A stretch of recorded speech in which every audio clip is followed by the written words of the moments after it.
Taksi sürücüləri nələrdən məhrum olur? Xidməti müqavilə olduğuna görə. İşsizlik sığortasından məhrum olur.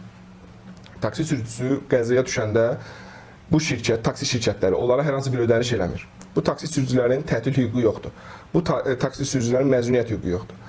Ezamiyyət hüququ yoxdur. İşdə istehsalat qəzasına uğradıqları halda ödəniş ala bilmirlər, kompensasiya ala bilmirlər, zərərli işlərdə işlədiyinə görə əlavə pul ala bilmirlər, gündəlik 8 saatdan artıq işləyəndə, həftədə 40 saatdan artıq işləyəndə əlavə ödəniş ala bilmirlər, işdən çıxarılanda kompensasiya ala bilmirlər. Niyə?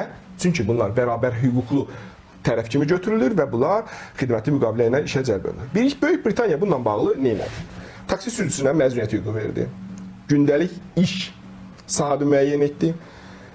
Xəsarət alarsa taksi sürücüsü nəqliyyat vasitəsi ilə bağlı hadisə törədərsə, bədəninə xəsarət dəyərsə, maşınına xəsarət dəyərsə, taksi şirkət tərəfindən kompensasiya ödənilməsi, tətil hüququ, ezamiyyət hüququ, məzuniyyət hüququ təmin edildi. Bilir, Azərbaycanda taksi parklarına və taksi şirkətlərinə sınıq, salxaq, harda gəldi maşınları qabaq niyə qəbul edirdilər? Çünki bu taksi şirkətlərinin heç bir məsuliyyəti yox idi.